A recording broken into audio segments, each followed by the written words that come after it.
पथरीगढ़ के 3 नामों का प्रयोग है। बिसिन और कसौंदी भी इसी के नाम है। यहाँ के राजा गजराज सिंह थे और उनका पुत्र था सूरजमल। पुत्री गजमोतिन नवयुवा थी। सखियों ने उसे ताना दिया कि राजा तेरी कहीं सगाई क्यों नहीं करते? क्या वे बलहीन और धनहीन हो गए हैं? पुत्री ने अपनी मां को ये बात बताई। माता ने राजा से बेटी की सगाई करने का आग्रह किया है। राजा पंडितों से तिलक हेतु पत्र लिखवाकर बेटे सूरजमल को राजाओं के पास भेजता है।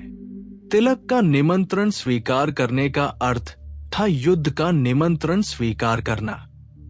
सूरजमल दिल्ली, कन्नौज, उरई आदि के राजाओं से मिला।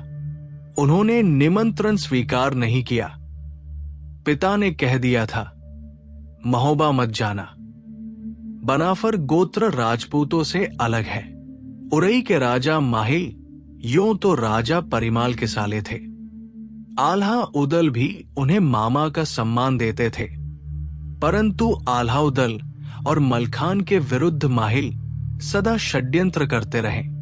माहिल ने भी सूरजमल से कह दिया कि महोबा वालों के यहां जाने से तो अच्छा है कि टीका वापस ले जाना, क्योंकि बनाफर निम्न स्तर के ठाकुर है। सूरजमल वापस जा ही रहा था तो उदल से भेंट हो गई। थोड़ी आनाकानी करके सूरज ने बता ही दिया कि वो बहन का टीका लेकर आया था। उदल ने पूछा, फिर खाली क्यों जा रहे हो? महोबा चलो, मेरा भाई मलखान है, वो विवाह योग्य है। सूरजमल ने सोचा, खाली लौटने से अच्छा तो यही है कि रिश्ता यही कर चले। सूरजमल उदल के साथ महोबा चला गया और विधि पूर्वक मलखान का टीका चढ़ा दिया। माहिल चुगली करने में माहिर था ही। सीधा पथरीगढ़ पहुंचा और राजा गजराज के पास जाकर चुगली खाई कि बनाफरों के यहां बेटी ब्याहने से आपकी हेटी हो जाएगी। आत जैसे भी हो, इन्हें खाली हाथ लौटाओ। हो सके तो सबको मौत के घाट उतार दो।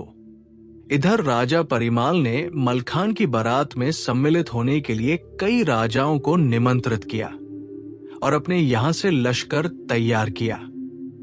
पंडित से शुभ मुहूर्त निकलवाकर बारात पथरीगढ़ को चल पड़ी। नगर से 3 कोस पहले ही बारात ने अपने तंबू गाड़ दिए। बारात के आने की सूचना देने को रूपन नाम के वारी को पथरीगढ़ फलों का टोकरा और संदेश लेकर भेजा। द्वारपाल को सारा हाल बताकर संदेश अंदर भेजा। राजा गजराज ने वारी का सिर काट लेने का आदेश दिया। रूपन भी तैयार था। उसका तो नेग ही युद्ध करना था। जितने भी लोग उसे मारने को भेजे गए थे, वे खुद ही पिटकर लौट गए।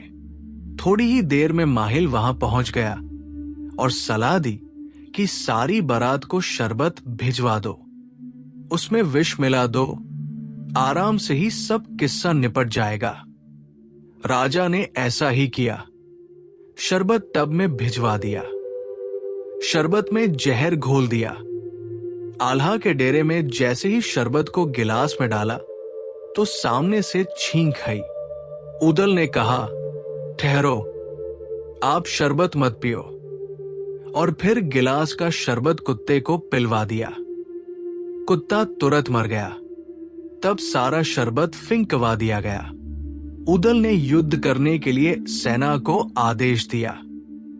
सेना में तोपची, हाथी सवार, घुड़सवार और पैदल सब सज गए। किले की ओर बढ़े। राजा गजराज को सूचना मिली। उसने भी सूरजमल और कांतामल को युद्ध करने भेज दिया। भयानक युद्ध शुरू हो गया। तभी चुगलखार माहिल वहां भी आ पहुंचा। राजा ने पूछा, अब क्या करूं? शरबत की तरकीब तो आल्हा ने असफल कर दी। अब तो बारात दरवाजे पर पहुंचने वाली है। तब माहिल ने नई चाल बताई। विनती करके लड़के को अकेले महल के अंदर बुलवा लो और हाथ पांव बांधकर खाई में फेंक दो। जब दूल्हा ही नहीं रहेगा तो बारात अपने आप लौट जाएगी। राजा स्वयं आल्हा के डेरे पर गया और कहा, हमारे यहां ऐसी प्रथा है, लड़के को अकेले भेज दो, हम भावर डालकर सही सलामत वापस भेज देंगे। उदल ने कहा, जहर वाले शरबत के बाद तुम पर विश्वास नहीं हो सकता। अगर छल किया तो हम बिसहीन के किले को धूल में मिला देंगे। मलखान ने जब अपनी सिरोही उठाई तो राजा ने कहा कि भावर पर खाली हाथ ही जाना पड़ेगा। तब आल्हा ने गंगाजल भर के कलश मंगाया और कसम खाने को कहा। गजराज सिंह ने गंगाजली उठाई और छल न करने का भरोसा दिया। आल्हा ने पालकी में बिठाकर मलखान को राजा के साथ भेज दिया। राजा ने भीतर से नगर के सब दरवाजे बंद करवा दिए और कहा कि मलखान का सिर काट लो, बचकर वापस न जा पाए। मलखान सुनते ही सावधान हो गया। उसने पालकी का बास निकाल लिया और किसी को अपने पास तक नहीं आने दिया। सबको बास से मारकर भगा दिया। राजा ने हाथ जोड़कर कहा कि तुम समर्थ हो, अब हम भावर डाल देते हैं। मलखान जैसे ही एक ओर बैठा, राजा ने फिर छल करके उसके हाथ पांव बंधवाकर खंदक खाई में डलवा दिया। एक बांदी ने जाकर गजमोतिन कन्या से कहा कि तुम्हारे दूल्हे को राजा ने खंदक में फिंकवा दिया है, अब क्या होगा। सारा दिन बीत गया, रात हो गई। तब गजमोतिन खाना लेकर खंदक के पास पहुंची। रस्सी लटकाकर कहा कि रस्सी के सहारे ऊपर आ जाओ, खाना खाओ और अपने लश्कर में चले जाओ। मलखान ने कहा, वीर संकट में भी अपनी मर्यादा नहीं त्यागते। तुम्हारे हाथ का खाना तो मैं विवाह हुए बिना खा नहीं सकता। इधर यहां से चोरों की तरह भाग कर जा नहीं सकता। यदि मेरी सहायता कर सकती हो तो बड़े भाई आल्हा तक ये सूचना भिजवा दो, वे अपने आप सारा प्रबंध कर लेंगे। गजमोतिन सोचने लगी कि क्या करे। उसने मालिन को बुलवाया और आल्हा के नाम पत्र लिखकर मलखान को छुड़वाने की विनती की। मालिन चली तो द्वार पर सूरज और रखवालों ने बाहर नहीं जाने दिया। मालिन ने कहा, मैं गजमोतिन के फूल लेने बाग में जा रही हूं, जाने दो, नहीं तो लौटकर राजकुमारी से शिकायत करती हूं। तब सूरज ने उसे बाहर जाने दिया। मालिन महोबे के शिविर में पहुंची। वहां आल्हा का तंबू खोजने लगी। सामने ही माहिल मिल गया। मालिन ने आल्हा का तंबू पूछा तो माहिल बोला, मैं ही आल्हा हूं, क्या बात है। मालिन ने आल्हा मानकर उसे पत्र पकड़ा दिया और लौट पड़ी।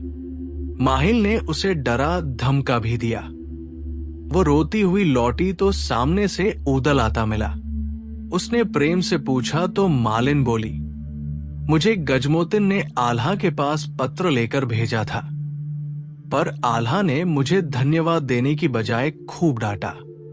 उदल ने मालिन को साथ लिया और बताया कि दिखाओ आल्हा कहाँ है।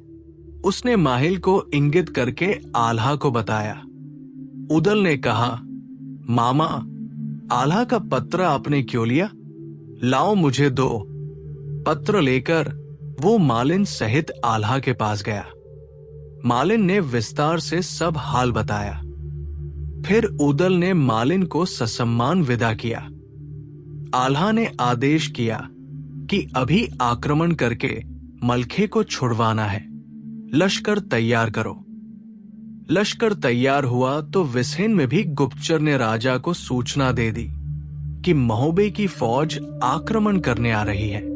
राजा ने सूरज, कांतामल और मानसिंह को बुलाकर युद्ध करने भेजा।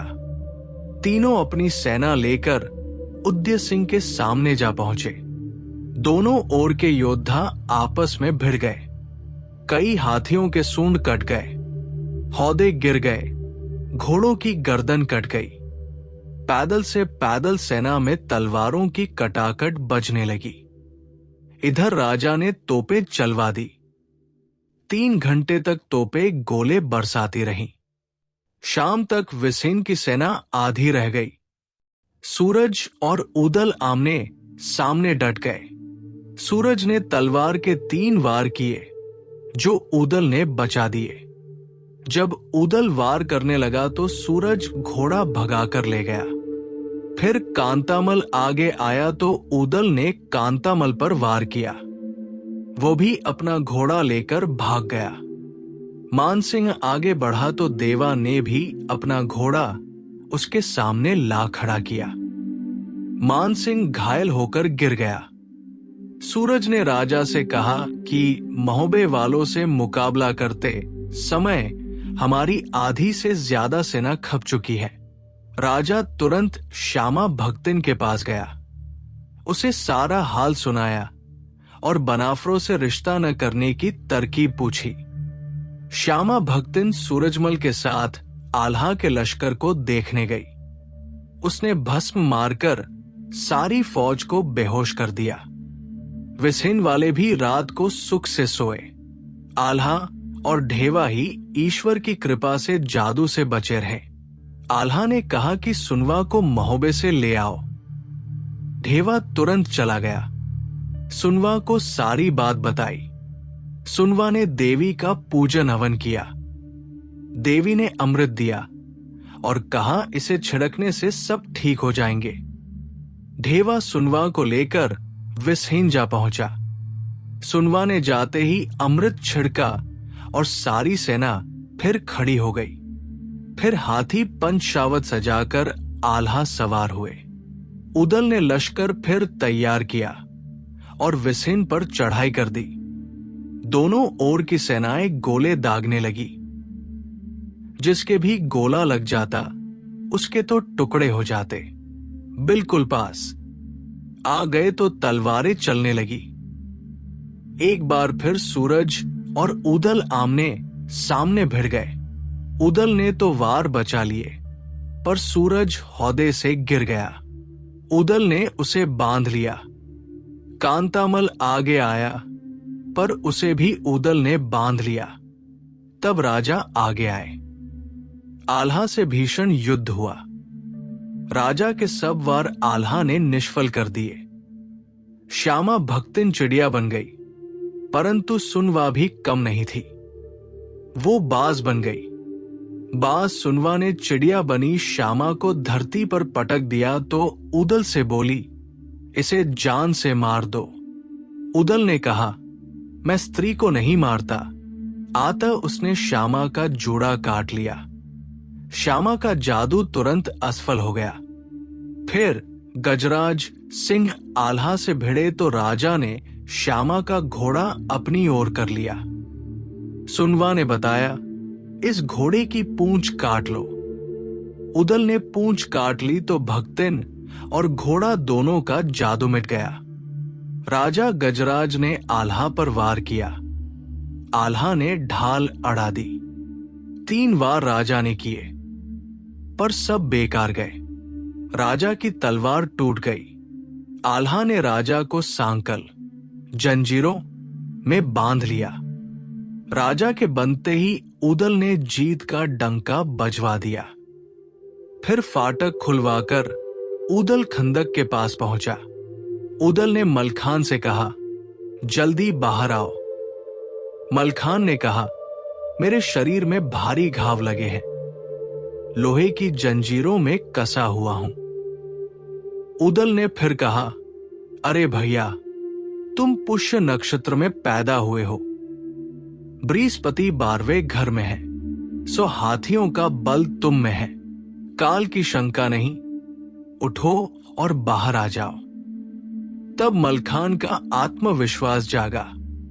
लोहे की जंजीरें तोड़ दी और उछलकर खंदक से ऊपर आ गया। राजा ने विनय की, लड़कों को खोल दो, मैं अभी भावर डलवा देता हूं। सूरजमल और कांतामल को खोल दिया गया। राजा को भी खोल दिया। भावर की तैयारी होने लगी। तभी माहिल फिर राजा के पास आया। वो तो बनाफरों से वैर निकालना चाहता था। स्वयं में बल था नहीं, इसलिए उनके विरुद्ध षड्यंत्र रचता रहता था। माहिल बोला, बनाफर गोत्र क्षत्रिय नहीं है, इनसे विवाह करने पर आपकी साख नष्ट हो जाएगी। राजा गजराज सिंह बोले, पर मैं क्या करूं? उन्होंने अपने बल से हमारे सभी राजपूतों को परास्त कर दिया है। तब माहिल ने फिर एक नया छल सुझाया, आप क्षत्रिय वीरों को कमरों में छिपा दो। आल्हा के परिवारजनों को बिना हथियार के ही मंडप में बुलवाओ। जैसे ही पंडित ब्याह के मंत्र पढ़ने लगे, तभी क्षत्रियों को आक्रमण करने का संकेत कर दो। सारे बनाफर परिवार के सिर काट लो। बिना हथियार उनकी एक न चलेगी। सांप भी मर जाएगा और लाठी भी नहीं टूटेगी। कठिन परिस्थितियों में व्यक्ति की अपनी बुद्धि काम नहीं करती। वो दूसरों की गलत सलाह को भी सही मान लेता है। अपनी पुत्री से अधिक झूठी शान को महत्व देना उचित नहीं था, पर वो विवेक खो बैठा था। राजा गजराज सिंह ने माहिल के परामर्श का पूरी तरह पालन किया।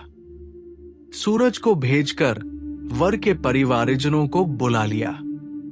सूरजमल ने भी कहा कि बिना शस्त्र ही मंडप में बैठने का रिवाज है। आता आल्हा, उदल, ढेवा, लाखन, ब्रह्मानंद आदि परिवारीजन बिना शस्त्र ही मंडप में पहुंच गए। मलखान को चौकी पर बैठा दिया गया, परंतु वीर हथियार लेकर आ गए। ज्यों ही भावर पड़नी शुरू हुई, सूरजमल ने तलवार से मलखान पर वार किया। आल्हा ने अपनी ढाल से रोक लिया। दूसरी भावर पर कांतामल ने तलवार खींच ली तो उदल ने ढाल अड़ा दी। तीसरी बार मानसिंह ने तेग चलाई तो ढेवा ने रोक ली। फिर तो क्षत्रिय कमरों से निकल आए। जोरदार तलवारें चली। मंडप में रक्त की धार बह निकली। तब उदल ने कहा, आल्हा बंधु, तुरंत ही शेष 4 भावर डलवा लो। आल्हा के आदेश पर भावर पूरी कर ली गई। सूरज और कांतामल को बांध लिया गया। तब गजराज बोले, महोबा वाले वीर हैं, आप अब जरा ठहरें, मैं बेटी विदा करने की तैयारी करता हूं। राजा को सलाह देने माहिला फिर वहां पहुंच गया और सलाह दी कि भात खाने को बुलवा लो और भात में विष मिला दो, अपने आप मर जाएंगे। गजराज सिंह ने आल्हा से प्रार्थना की, अब भात खाकर ही आप विदा होंगे। आल्हा ने स्वीकार कर लिया।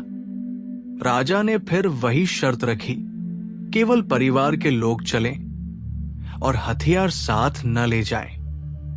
लोगों ने सोचा, अब तो फेरे हो चुके, ब्याह तो हो चुका। 12 परिवारीजन बिना हथियार भात खाने चले गए। सबने गंगाजल का लोटा साथ लिया और भात खाने चल दिए। जैसे ही पत्तलों पर भात परसा गया, वैसे ही लड़ाके कमरों से हल्ला बोलते हुए निकल आए। महोबे वालों के पास तो कोई हथियार नहीं था। सबने लोटे को ही शस्त्र बना लिया। तलवारों के वार लोटे से रोके और लोटों से ही उन पर पलटवार किए। लोटों की मार से ही सब शत्रुओं को मारकर भगा दिया। फिर उदल ने गजमोतिन वधू के लिए लाए हुए सब आभूषण सौंप दिए। गजमोतिन का श्रृंगार किया गया और बिना देर किए पालकी में बिठाकर विदा करवा ली। रूपना वारी को सूचना देने पहले महोबा भेज दिया गया। सूचना मिलने पर रानी मल्हना ने स्वागत की सभी तैयारी करवा ली। सब रानियों को, सखियों को बुलाकर मंगलाचार शुरू कर दिए। स्वागत में चौमुखा दीपक जलाया गया और वीर मलखान के साथ वधू गजमोतिन की आरती उतारी गई। दोनों वर वधू ने रानी मल्हना, दिवला और तिलका के चरण स्पर्श किए। बारात में पधारे सभी राजाओं को उपहार देकर विदा किया। महोबा वाले बाराती भी विदा होकर अपने घर चले गए। इस प्रकार वीर मलखान का गजमोतिन से विवाह संपन्न हुआ।